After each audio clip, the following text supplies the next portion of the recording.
Same like planting a tree from different soil to another soil itself, isn't it? You can be a multi-millionaire back in the day, even if you have money. Starting from scratch in a different country, this even the educational journey that you have is like a marathon. It's not a sprint, because it's not just your culture. It's because you're in the UK. It's an international, so like a globalized village.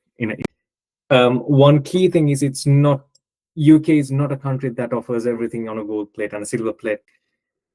My flatmate scolded me that I'm basically discriminating his cooking. So yeah, you learn skills, you learn people, and keep your mental health in order. So you went back to the Sri Lanka for good. Yeah. Did you have the visa that time, or did you No, apply? because again, one of the things I had to learn was we need to keep an open mind. When it's not that it's all negative, it's rewarding. That's why again, 5-year plan, make a 5-year plan. That's the idea. Okay, hello everyone. This is Dr. Mandeep Sani, and today I got Mr. Kasun Gomez from University of Central Lancashire, and we are going to find out or try to ask Mr. Kasun about his life experience in the UK. So, Mr. Kasun, how are you? Well, thank you very much for the opportunity, and thank you very much for having me. First of all, I'm Thank doing you. well.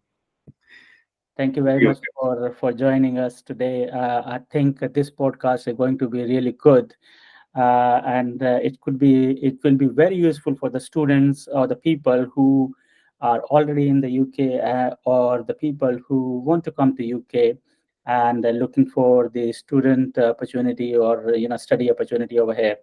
So in this podcast, Mr. Kasun, this podcast is mainly for the people who are already in the UK or the people who wanted to come to the UK for work or for the studies. So, Mr. Kasun, please let us know about you. What do you do and where you working? How did you came to UK? Yeah, so I'm currently working as a senior lecturer in quantity surveying at the University of Central Lancashire. I well, first I came to the UK as a student.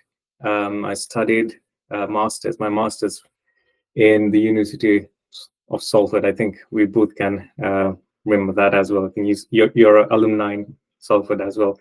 So from my studentship, I've met a few people, got some networking going, and I've actually transferred from industry to academia and carrying out lectureships and working my way alongside the lander. That's how I got to know. And it was a very fruitful experience as well because I got to meet few people like yourself and many others. So helped me along the journey, who supported, and yeah, it's so far has been a very good experience. Oh, that's good. That's great. So, as you said, you came as a student in the UK. When was that? Which year was that? So it was 2016. Um, so I came for a 1-year master's degree with industrial, because I had some industrial background. So came from Sri Lanka, 2016, and I studied masters in project management in the University of Salford. Yeah, So that was your first degree in the UK, and or the only degree? so it was the only degree which I came to carry out in the UK itself. But my first degree is again UK based as well because it was awarded from Sheffield Hallam University. Oh, okay, that's good.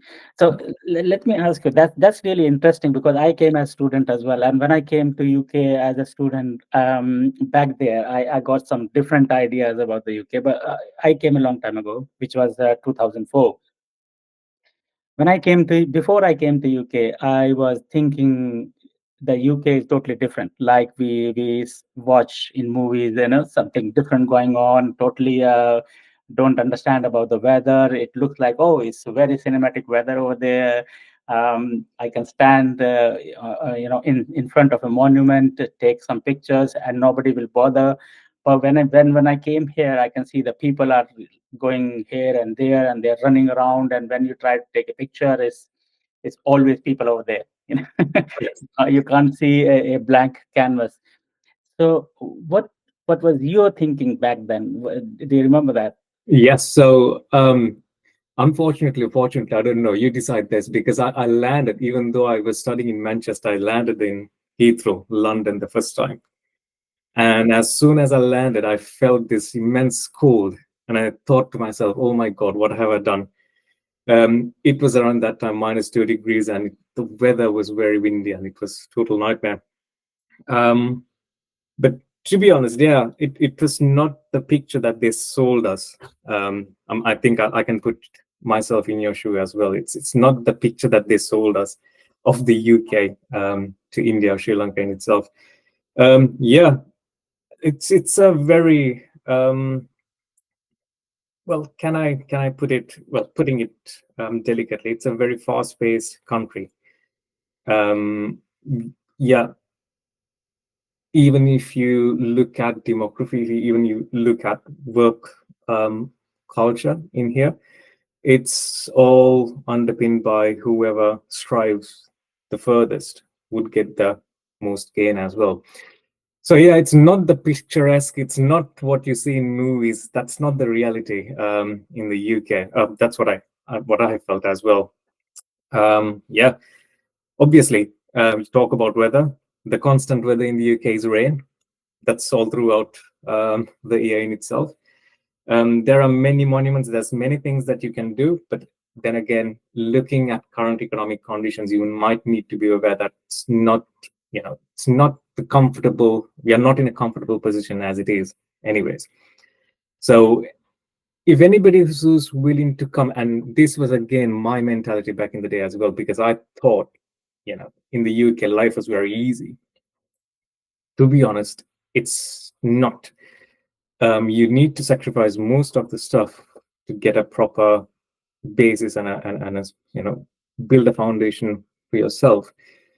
So yeah, it was a couple of like breaking of walls for me when I come here and when I tried to establish myself as well. So the very first thing I had to get rid of was that mentality that UK was the land of gold. Okay. You mentioned about sacrifices. What type of sacrifices you say? Like family, friends, or Yes. Well, first, I think, yeah, I'll be basically talking about every migrant here in the UK, regardless of our demographic background. I think we will be sacrificing first and foremost our family. Personally, for me, my parents and everybody else, including my wife's family, is basically based in Sri Lanka at the moment. So every time that they, you know, to a celebration, you get an understanding that somehow you are sort of like in the audience rather than in a participating level in itself. Um, so yeah, you tend to miss years and years. And mind you, your new family members are growing a life of your own. Your parents are basically growing old as well. So that's something that you need to. That's I didn't really put that into a statistical matrix of Mhm. analysis when I came here, but that is one of the most influential sacrifice that everybody has to do. I think every migrant has to do in the UK. Yeah, yeah. Next is again, yeah, if you're looking at industry and if you have let's say business underpinnings or all those kinds of things in back in Sri Lanka in itself, yeah, friends, family, the whole demography in itself, context of, yeah, you're missing most of those opportunities out. But it's most about the sensitivity or the opportunity analysis. So what you lose from there, you need to actually have to look at a way of finding that opportunity, finding where you want to really, why do you want to stay here and what you want to do in order to carry out and find that opportunity here. So did you, since you mentioned about the sensitivity and opportunity analysis, did you do any type of analysis before you come to UK? Did you do like financial planning? Okay, this is how much you are going to earn, or like 20 hours. You can only work 20 hours as a student, isn't it? Yes, I did. 20-hour work. Did you do any planning or any mathematics or making any Excel sheet or something? I think you asked this question because you know me a little bit. Yeah, unfortunately, yes, I did. I did an Excel sheet. I did an entire cost plan, and I thought, what sort of minimum wage I need to work. I need sort of like for that 20 hours, what do I need to do, and how should I balance my expenditure? I actually got it down to how much weekly spend for my groceries that I need to do, to keep even, for a break even as well. But to be honest, when you come here, everything's get flipped. You can do so much of analysis, and you can, as you know, with me, you can plan ahead. You might have 4 5 backups with you, but you never be prepared to what UK offers you. And I'm not meaning negativity as well. I'm talking about both positives and negatives. So again, yeah, few of the things you need to worry about is, again, the UK visa conditions and regulations are changing all throughout as well. So yeah, if you are planning to come to UK, and if you're planning to settle down in a long term, I think you might need to do that sort of analysis before you come in. You have a proper understanding of what you're getting into, rather than just coming here and finding out for yourself that we had a better life back in wherever we came from. Yeah, so highly advise again. Yeah, yeah. Yeah, I also realize that many of the people who think that, okay, this is what they are going to do in the UK, the planning, the Excel sheet or whatever, the financial planning they did back in the home country, that didn't work out over here. What was in your case? Did it work out, or how many percentage work out? Did it? It did. It most of the time it did work out. Okay. Yes, it did work out. But then again, I couldn't really work around what I expected as well, because I was juggling 2 3 works as well. So I was doing sort of something that was related to my field area, which I was not getting paid, and I was working on a second job, which was actually catering towards that 20%, 20 hours percent. And you need to really be sort of like smart around it as well, because that 20-hour allocation is just for semester long during your education as well. If you have holidays, you can work during the usual hours, the usual working hours as well. So yeah, juggling throughout those work, and especially I prioritized my masters, because for me, before going to that masters, I spent few years in the industry, so I have actually forgotten about how to learn. So I had to learn how to learn first, and yeah, then carry on the work. So during that priority, um, I actually couldn't allocate myself into working. I couldn't allocate myself to work around that 20 hours even. So yeah, those kinds of contingencies, and especially we talked about weather as well earlier. Something I didn't really take into factor is, because of weather, the impact on your health. So that was an again severe, one of the second biggest factors that took my Excel sheet and threw it out of the window, basically. Yeah, so I think 60 to 70% of my Excel did work, but you need to consider those contingencies, and you need to have those proper backup plans. And yeah, and at the end of the day, it's not just working, and it's not just money making as well. You're in the UK, you are enjoying yourself as well. So yeah, need to plan for that as well, especially. Yeah, that's good. I think that is because of your case of quantity surveying and your field. You are good in Excel sheets, mathematics, and all that analysis, all that. But yeah, that's good. Is there any And tips? yeah, but adding to that, yes, and to be honest, I've heard recently of some immigrants, friends of friends, that they've actually planned themselves. They came here and it all went south, even though they have done a proper planning.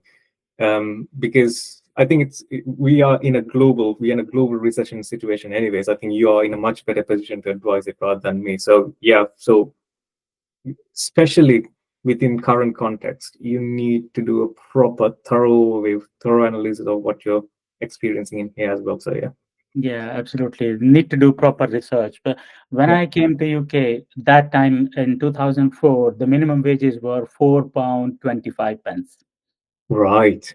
And we did Yeah, calculation back home that, okay, 4.25 pence, 20-hour work, how much we are going to earn, how much we are going to spend, how we are going to pay the fees, how we are going to do yeah, all other expenses and all that. Yes, some of them worked, some of them didn't. But fortunately, when that time we were a bit better in terms of job, in terms of earning and all that. But situation nowadays, I think, is much more difficult. But yes, yeah, Yes. that's I'll talk about my story later on. Let's hear about your story. Yeah. So when you came to UK, you was doing your master degree as a student. Yeah. Um, Tell us a bit about your experience as a student about the studies in the UK and studies at back home. What are the differences?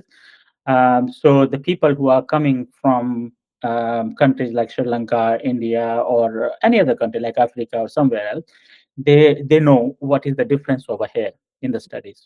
So in comparison, Yeah. Well, one of the first things that people are going to think is the language in itself.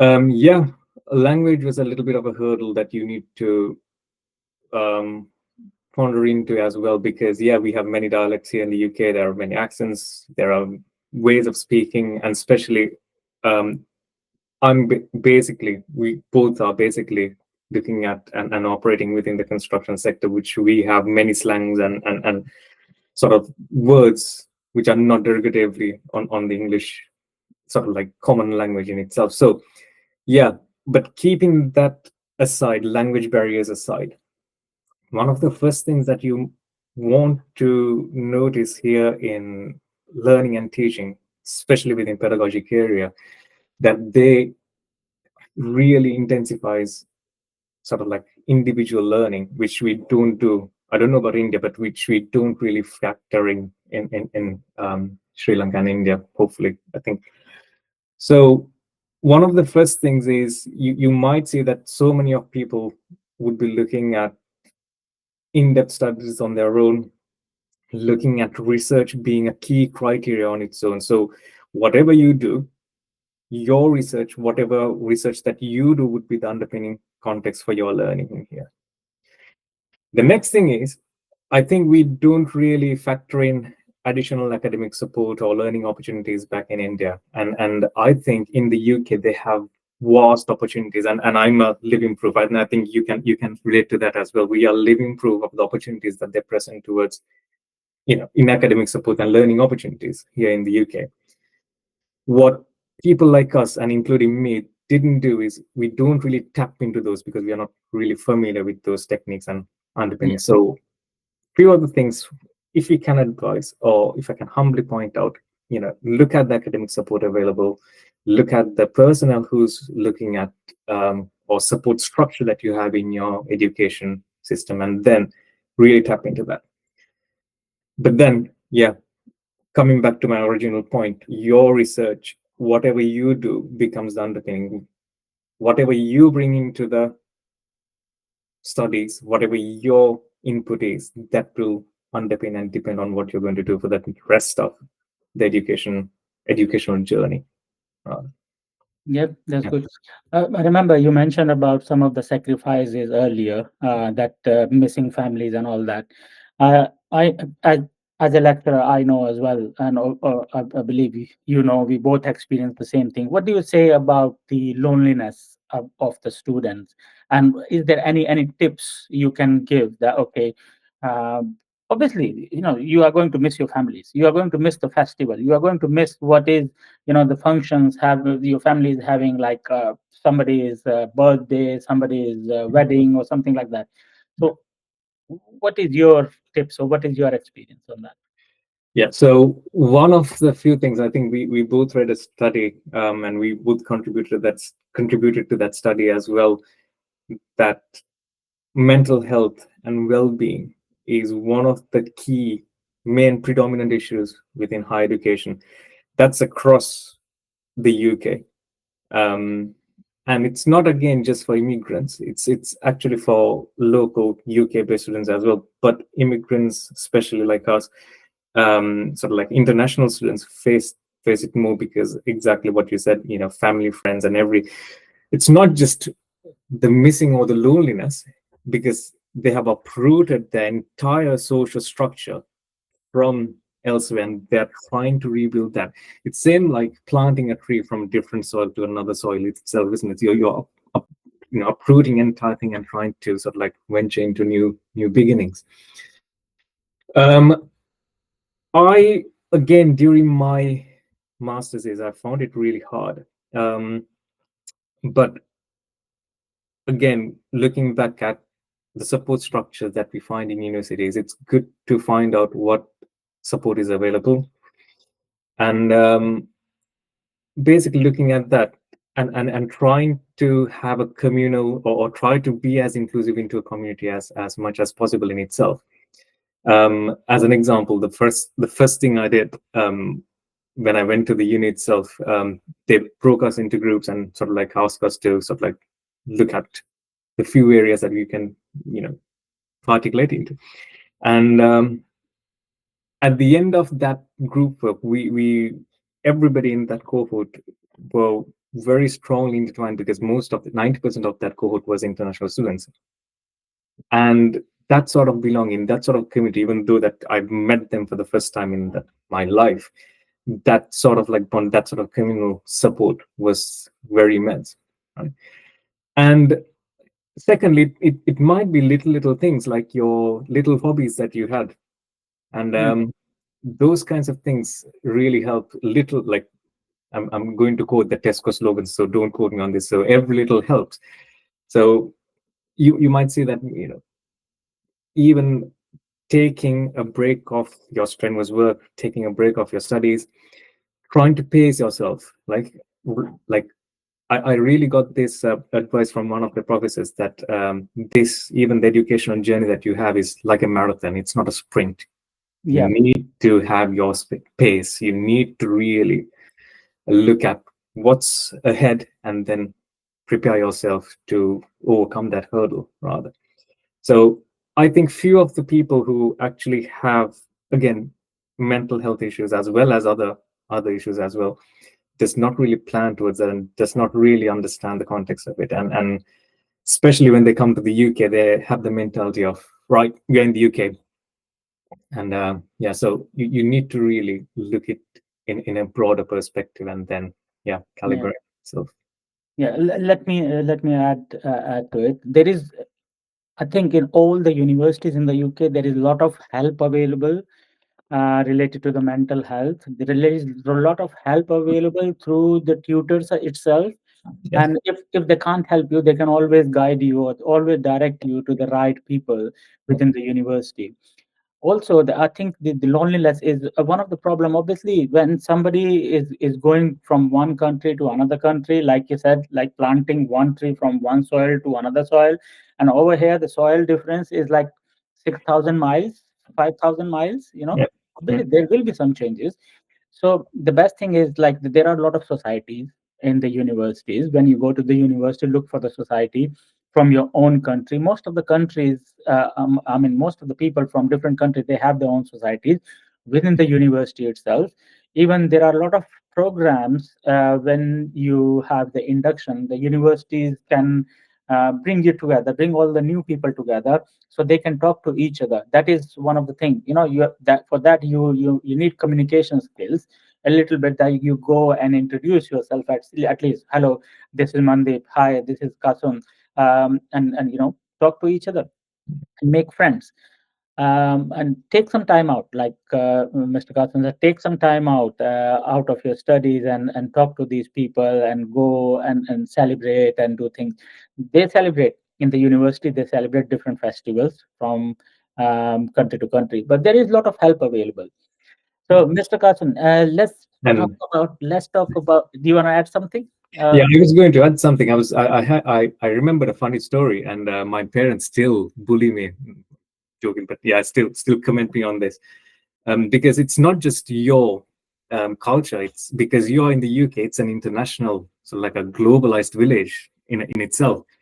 The funny story is, one of the societies I joined is Italian cooking, Yeah. because one of my flatmates was an Italian.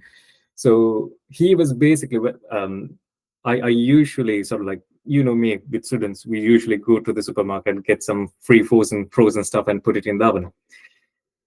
My flatmate scolded me that I'm basically discriminating his cooking because I'm just eating frozen pizza. So he dragged me, and we both went into an Italian cooking society in Salford. I don't know whether you know that. But to this day, I still have friends that I made from this society. And more than that, even my parents, even my wife currently says that my Italian cooking is much better than the traditional cooking in itself. So yeah, you learn skills, you learn people, and keep your mental health in order. That's your, it's your strategy basically. Yeah, Yeah. absolutely, absolutely. As I know, because every year we got new cohort coming from different countries, all the international students, in the very first couple of weeks or sometime for couple of months, they don't know each other. They are just sitting alone in the classroom. So obviously they need to talk to each other. If they can learn from other cultures, I did an experiment. I will share it on some other day. But if they learn from other cultures, that okay, what are their culture, and they know each other well, they become friends, and they become very good friends. We will be coming to that. Relationship building is very important in countries like UK, not just for the mental health, but for when you are going for the jobs, when you are looking for a job, they always somebody can tell you there is an opening in my company. So why don't you apply for that? So there is a lot of good things in relationship building, and that can be really useful for the people who are coming to UK. So, Mr. Kasun, when you were studying at the Salford, so how did you become the lecturer? What happened there? Yeah, even it's a surprise to me as well. I don't know what happened at the moment in itself. But what, well, again, talking about the differences of teaching and learning back in Sri Lanka and here as well. So it's only when I was going to do, or when I was doing my master's, I found out, right, this is how you actually learn. And this is how to actually gain knowledge and participate in knowledge generation. So what happened was I was again doing industry related work, but all of a sudden one of my professors, um, who happens to be one of my closest sort of like friends, relation, actually said, she was currently working at Manchester Metropolitan at the time. So she said, right, I'm having a tough time, you know, doing this, tutoring this analysis. Nobody seems to understand it. Nobody seems to be there for the tutoring as well, because she's got some other work to do as well. And all of a sort of like back in my mind, I said, oh, that's easy. Just tell them to do these things. It would be easy. And she said, why don't you come and teach? And I was like, okay. And again, I was doing my research piece back in the day. So I was like, all right, I had some free time to my hand.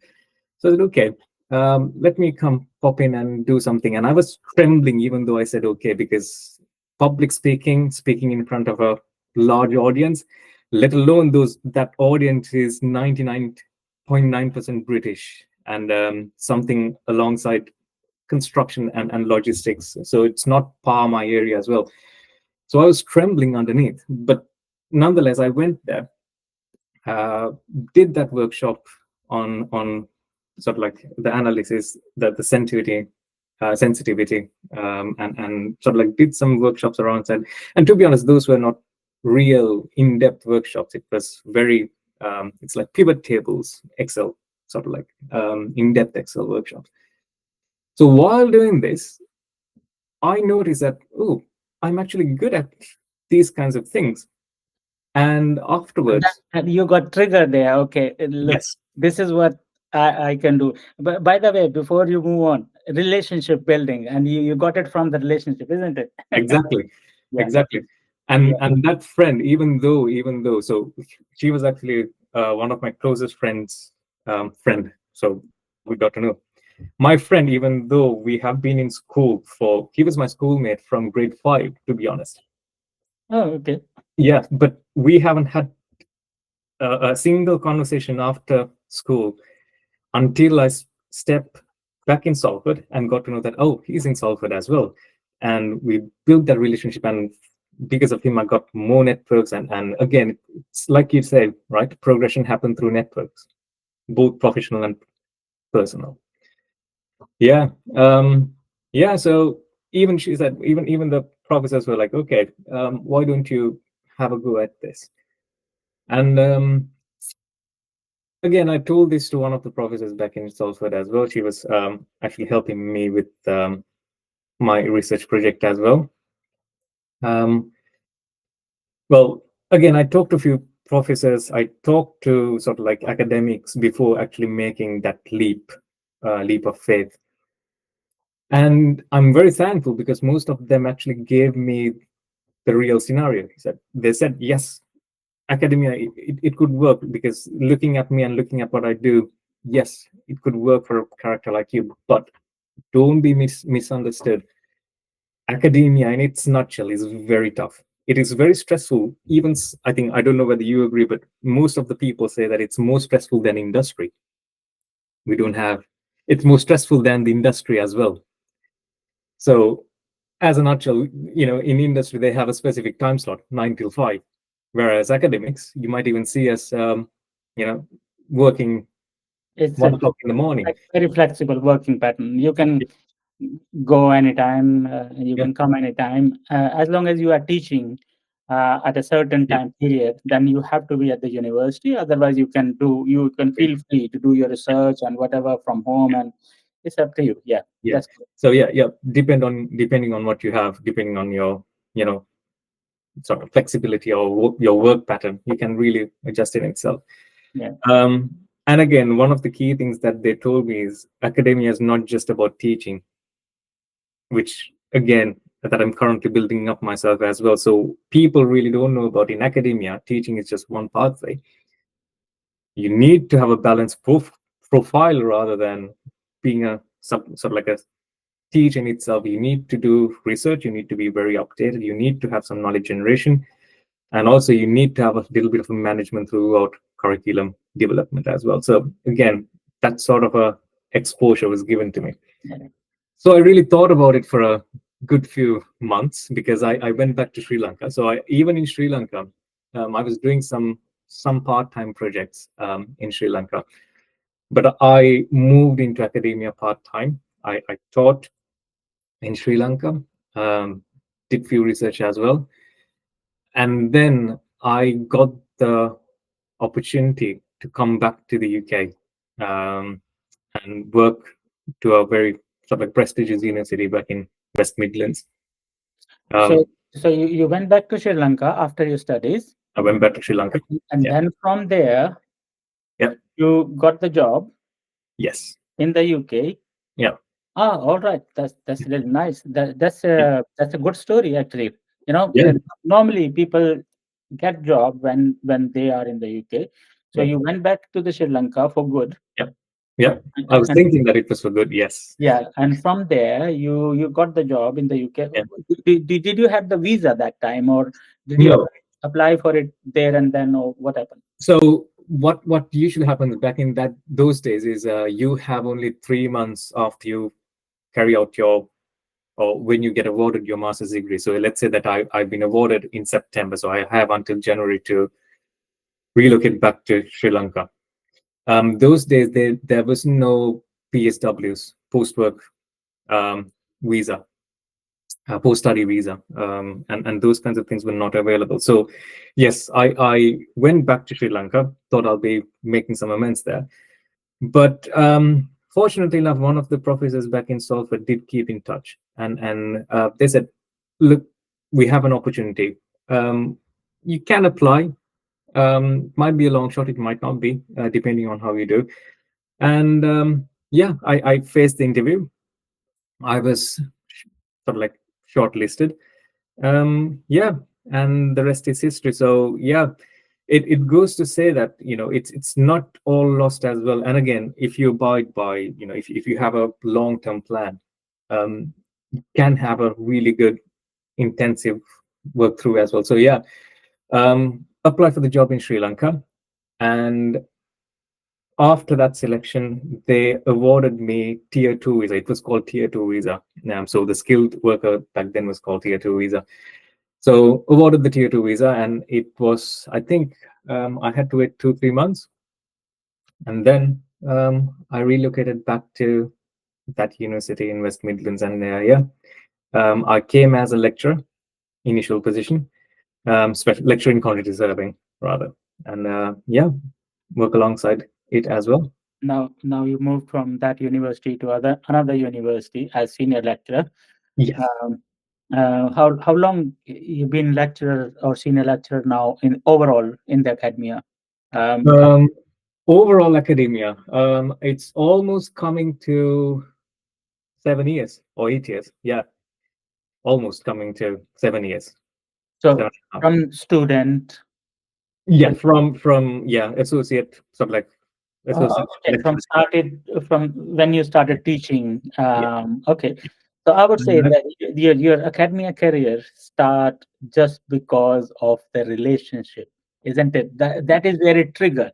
yeah, yeah, Yeah, because you were building relationships with the friends, yeah, with the lecturers, with the professors, and you got some bits and pieces of the work, started teaching, started doing research, and all these things, isn't it? yeah, Uh, I, I believe it is good to say that relationship building is an important part in countries like UK. yeah. It always come again. It's an important part wherever you go. Networking is considered to be one of the key things in professional life. That's why, like platforms like LinkedIn Yeah, was a huge success. Even from the go start. So yeah, networking in itself is a key concepts, I think. And again, proper networking, it's not just willy-nilly networking, just it's not just going to a conference, shaking hands. It's not like that. It's a rapport building in itself. It's your character build up. being um being friends with yeah, them. being friends, and yeah, looking at, again, the strategy in itself. Yeah, friends. And again, people, few things that, again, I don't know, the mentality I had was, again, one of the things I had to learn was we need to keep an open mind when you come here. Again, every person offers an opportunity. There's things to learn from every person, even if it's a student, even if it's a person who has never gone to school in their life. I learned few things from a student last week. So they were talking about modular, and again, I was basically going to the conversation as well, and they sort of like ventured towards what they have been doing, because that was a mature student. So there's no age limit. You need to keep an open mind. Network building is not just handshaking superiors. It's proper network building. It's It's it's a not just following somebody on LinkedIn. no, yeah, it's not. You have to do the conversation with them. It's Yeah, not like you had a conversation like now, and after 5 years, when you actually no, meet the person and you say, "Oh, hello, do you remember me? Look, yeah, I need this thing to be done," and they yeah, say, "Who are you?" You know. yes, yes. So this That is rapport needs to be, yeah, I guess, yeah, you have to be in touch. yes. Yeah, which is good. So yeah, it's really interesting to know about your story. Also, any tips?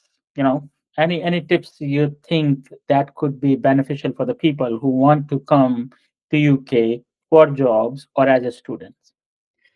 The first thing that I would say is have a thorough look on visa guidance at the moment, because they're really changing, and they're putting some regulations in. So please go through those regulations carefully, um, and then plan yourself in. So that's one key priority. The next thing is whether you're coming for studentship or whether you're coming for a skilled worker visa, whatever the context it is, be prepared to be uncomfortable, because if you don't become uncomfortable, there's no progression, there's no development. So you need to really go out there. You need to step out of your comfortable zones and then really venture in. One key thing is, it's not UK is not a country that offers everything on a gold plate and a silver platter, and then spoon feed things to you. You need to have that attitude. You need to be a go-getter. Yes, I don't mean to have, like, right from step down you need to be fighting, and then sort of like going into in depth, sort of like, you know whatever context it is. Yeah, I need to get that. That's Need not the to mentality. put the mindset there. You know Yes. that okay, whatever you left. is left. Now you Yeah. have to start from scratch. Yeah. It's not like you have been working as CEO of the company in your country, or you had Yeah. your own business. You got like 20 servants working for you. You got Bentley there. You got Rolls Royce there. You have to Doesn't start matter. from scratch here. Yeah. It's totally, it's I think it's a thumb rule. Whenever you are coming to everybody struggles. It's not like you get somebody sitting there in a silver plate or golden plate, they will give you something. It's Yeah. highly unlikely until unless you find a job from there, Yeah. until unless you got some really good contacts. Maybe your uncle and aunts are here, or somebody is here who is going to settle you down. Yeah. It is difficult. Look, it is difficult, but at the same time, people do grab the opportunity. Like you got the Yeah. opportunity, I got the opportunity. It's not it's difficult, but it's not impossible. Yeah. It's tough, but then again, it is rewarding if you really look at the opportunities that you are after. Yeah. I again, there are a few people that I know as well. I don't know what sort of analysis they have done. So they came here expecting that silver platter, which you don't really get. As you correctly said, you can be a CEO, you can be a multi-millionaire back in the day, even if you have money. Starting from scratch in a different country, it's a different ball game altogether. You cannot be prepared to that. You can be a master level planner, but again, you need to look at contingencies, and there are so many hurdles to be tackled as well. Yeah, so resilience, perseverance, those are key skills that you need to build up if you're starting your life here. But then again, I know that I'm highlighting negativities all throughout, but then again, it's not that it's all negative. It's rewarding. That's why, again, Yeah, we are if here. if It is rewarding at people the end. understand that this will be the challenges, Yeah. they can be well prepared. They can add another column in the Excel sheet when they are working there. Yeah. Okay, that could be the challenge, or that could be the risk. So how can we mitigate that risk? I think that is why this podcast is, so they understand what could be the challenges and they are prepared for those type of challenges. Yeah. Yeah, Yeah. please. Exactly.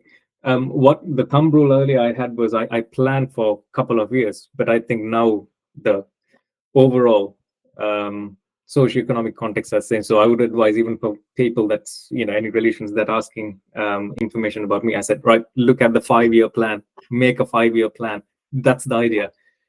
Because at the end of the 5 years, either you can be looking at different visas, or you might be looking at several contexts. So again, it comes back to you, your strategy. But yeah, it is very rewarding.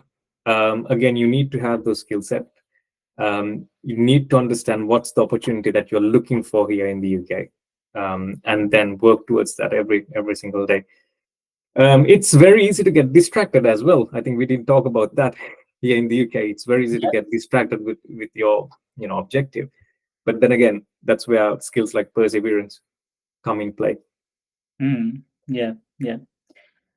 Yeah, it's very easy to get distracted. I think that if you have a set goal, that okay, you want to achieve that goal, and the you got breakdown what activities you need to perform. And I think this is one of the biggest challenge for the people who are not getting the job in the UK. Either they are student or the professionals who are not getting the job. They are thinking that okay, they got the job there. They took studying as a vehicle to come to the UK and search for the job. As we said, as we talked about, that you have to you have to start from the scratch. It's not that easy. I think one of the biggest problem is the CV, the resume they got from their Yeah. own country. They never change the resume. Yeah. They think that okay, they just send that same CV for the 10 different type of jobs Yeah. without modifying it, without making any alteration based on the job specification. I think that is a good topic, and we are going to do a full podcast on how to write Good. CV, how to build the CV. Oh, that's So that is one of the challenge, I believe, because many of student comes to me asking about that they are not getting the job. mhm. And when I ask this question, did you alter your CV based on the job specification? They said no. Yeah. So what they are doing, they are just printing the CV. They are just throwing the CV either in their mailbox or Yeah. their email or through the job website. They are just sending the same CV Yeah. without looking at the job. They just look at the title. Okay, I want to go for quantity surveying. I want to go for supply chain. I want to go for digital marketing, and that's a job for digital marketer or digital marketing manager. They're just sending the same CV, thinking that it will fit. No, it doesn't work in that country. Yeah. Not even. I think the same case in Canada, same case in America, Australia, wherever the students are going. This is the same situation, and that is why they are not getting the job. And when they are not getting the job within 2 3 months time, their morale goes really down, and because the finances are limited, of course, for everybody, finances are limited, and they are spending, not earning much. That is, I think, that is where the problems are. And on this channel we will talk about all these type of problems later on. Oh yes, you was giving some tips. Is there any Yeah. other? Well, yeah, I think I'm echoing your thoughts. Yeah, CV buildup. And I have been accused of that as well. When I first came in, I just, putting my CVs until I actually went into a CV support session. And again, that goes to show you how important those support sessions Yeah, are, because that support session was actually organized by the university itself. And I was thinking earlier, CV, what else can they teach me? And I was sort of like, I didn't go to the first one. And then one of my friends said, let's go. Then I went. Um, oh my God, the amounts of things that they changed in my CV. And I was like, oh my God, yes. And to be honest, yeah, it did make a very good, very, very impactful change. And yeah, I've been going into interviews as well. So again, it was a very positive thing. A few of the things to add to that as well. Few people, especially in Asian related countries, application related countries, we do lack confidence and soft skills, especially in liaison with the UK context, and especially it's not even the UK. I think Canada, Aussie, New Zealand, or United States, even, right? So I think few of the things that you really need to capture and few of the things that you really need to develop would be your soft skills, and that plays a huge part. Obviously, you see it with AI. If there needs to be a person who remembers stuff, and you just want to do, if you really, they don't really employ people for just for the knowledge nowadays. So yeah, if they need, one of the examples I gave was, yeah. So if you need to become an analyst, um, don't just become an analyst. Have some soft skills, because if you look at ChatGPT, the analysis will be done within just a couple of seconds, which you would not never be in an efficiency and efficacy in itself. What they can't replicate is your soft skills. So that is, what soft skills do you recommend? Like, can you name a couple of? so communication becomes key criteria when I'm looking at, Yeah, but then again, looking at official cultures, the way of, the entire sort of like attainment of workplaces, it may come down to even, how to write emails properly, yeah. how to communicate with your colleagues, how to actually look at bargaining. Because again, I think we might really consider this, because bargaining back in India and Sri Lanka is way different to how they do things with bargaining here. And coming from a quantity surveying point of view, I was very surprised on how well that's been carried throughout. And again, those kinds of things are essential when it comes to soft skills, right? Um, and one of the things, especially in academia, and if anybody is looking for studentship rather than, skilled worker or worker visa, academic writing becomes a very significant part. Um, so the referencing bit, the entire academic integrity bit, there are few students who actually think that they can get away with how they have performed in earlier as well. And it's not just Asian based one, it's actually cut across international market in itself. So please don't expect that to occur here, isn't it? So I think, speaking from a tutor perspective, speaking from an academic perspective, that academic level that needs to be in par.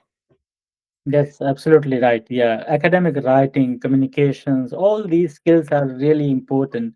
And academic ChatGPT can't do academic writing, by the way. They can try. Yeah, What they do is, again, they try to do ChatGPT and then hide it from a different AI software. But whatever said and done, yeah. you It can't really. Yeah. Yeah, So what is in your mind? Just if you want to try to put it on the piece of paper yourself, that will be much more better, much more relevant, I would say, and send the message across to the reader. If you try to do it with Chat GPT, it will completely change the meaning. yeah, So far, it is immature, but in future we never know. Technology is growing, and let's see how the things work out. yeah. By the way, Kasun and myself had done a lot of research work together. And I think it will be really good idea, since you have mentioned about the academic piece of work, it will be really good idea if you show the students who are already in the UK and working on dissertation, because most of the students are now trying to write dissertation based on the literature review. Right, And I know you are good in data analysis, literature review analysis, and all that. If you can show the Web of Science, so student can use Web of Science, which is freely available to all the students in the UK universities through their library website. It's a free database, which is the article they want for their literature review. And if they're writing dissertation or any assignment as well, so they can have articles from Web of Science and they can do the literature review, and that Web of Science can give them some diagrams as well. So because it's almost an hour on this podcast, so we are going to record another one soon after this one, right. so you can go and watch that Web of Science video on the other podcast. So, guys, thank you very much for joining us today. If you like this podcast, we are going to have many more podcasts like this. So, thank you very much, Kasun. And please subscribe this channel, because we are going to have a lot of tips for you before you come to the UK, or if you are already in the UK, we are going to have a lot of tips. For example, how to improve your CV, what skills do you require, how can you learn those skills, and how can you get success in the UK. So there are so many people coming from the different universities, the professionals who are working in the industry, who came as professionals, who got the jobs, and who are working on very high level in the UK. Also, the students from different universities are also coming to share their experience with you. So, guys, thank you very much for today. So please subscribe the channel and share the video with other people as well. Thank you very much. Right.